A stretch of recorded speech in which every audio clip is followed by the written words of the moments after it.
ആഗോള അയ്യപ്പ സംഗമത്തിൽ വിവാദങ്ങൾ അങ്ങനെ തുടരുകയാണ്. ഇതിനിടെ പന്തളം രാജകുടുംബത്തെ അനുനയിപ്പിക്കാനൊരുങ്ങി ദേവസ്വം ബോർഡ്.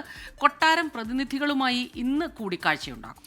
രാവിലെ 8 മണിക്ക് ദേവസ്വം ബോർഡ് പ്രസിഡന്റ് PS പ്രശാന്തും ബോർഡ് അംഗങ്ങളും പന്തളത്ത് എത്തുന്നുണ്ട്. സലീം മാലിക് വിവരങ്ങളുമായി തിരുവനന്തപുരത്ത് നിന്ന് ചേരുകയാണ്. സലീമി, ഇതിൽ പന്തളം കൊട്ടാരത്തിന്റെ നിലപാട് വ്യക്തമാണ്. യുവതി പ്രവേശന കാലത്തെ കേസുകൾ പിൻവലിക്കാത്തതിൽ വലിയ അതൃപ്തി പന്തളം കൊട്ടാരത്തിനുണ്ട്.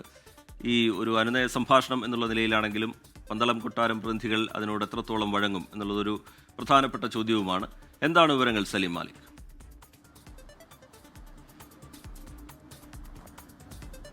റിജിത്ത്, സ്മിത, പന്തളം കൊട്ടാരം പ്രതിനിധികളുമായി ഇതിനോടകം തന്നെ BJP നേതൃത്വം പലതവണ കൂടിക്കാഴ്ച നടത്തിയിട്ടുണ്ട്. അതുകൊണ്ട് തന്നെ തിരുവിതാംകൂർ ദേവസ്വം ബോർഡ് അംഗങ്ങളും പ്രസിഡന്റും നടത്തുന്ന കൂടിക്കാഴ്ച ഇതിൽ നടത്തുന്ന അനുനയ ശ്രമം എത്രത്തോളം വിജയിക്കുമെന്നറിയില്ല. എന്തായാലും പന്തളം കൊട്ടാരവുമായി ബന്ധപ്പെട്ട് അവർ നിലവിൽ മുന്നോട്ട് വയ്ക്കുന്നത് ഈ സ്ത്രീ പ്രവേശന യുവതി പ്രവേശന കാലത്തെ കേസുകൾ പിൻവലിക്കാത്തതാണ് ഏറ്റവും വലിയ അമർഷത്തിന് കാരണം. ഒപ്പം തന്നെ ആഗോള അയ്യപ്പ സംഗമവുമായി ബന്ധപ്പെട്ടും അവർക്ക് വലിയ ആശങ്കകളുണ്ട്. വിശ്വാസികളെ തന്നെയാണോ പങ്കെടുപ്പിക്കുന്നത് എന്നതുൾപ്പെടെയുള്ള ആശങ്കകളാണ് അതുമായി ബന്ധപ്പെട്ട് പന്തളം കൊട്ടാരം മുന്നോട്ട് വയ്ക്കുന്നത്.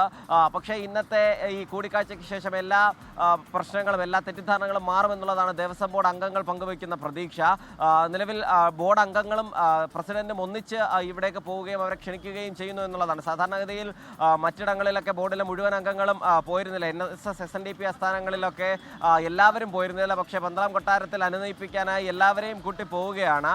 അത് എത്രത്തോളം വിജയിക്കും എന്നതിനെ കൂടി അനുസരിച്ചിരിക്കും ഈ ആഗോള അയ്യപ്പ സംഗമത്തിന്റെ ഒരു വിധി. കാരണം 20-ാം തീയതി ആഗോള അയ്യപ്പ സംഗമം നടത്താനുള്ള തീരുമാനവും ഒപ്പം തന്നെ 22-ാം തീയതി ബദൽ അയ്യപ്പ സംഗമവുമായി ശബരിമല കർമ്മസമിതി മുന്നോട്ട് പോകുന്ന പശ്ചാത്തലവും നിലവിലുണ്ട്. സ്മിത, റിജിത്ത്, അനുനയ ശ്രമങ്ങളോട് പന്തളം കൊട്ടാരം ഏത് രീതിയിലാകും പ്രതികരിക്കുക എന്നുള്ളതാണ് വലിയ ചോദ്യം. സലീം മാലിക്കാണ് തിരുവനന്തപുരത്ത് നിന്ന് വിവരങ്ങളുമായി ചേർന്നത്.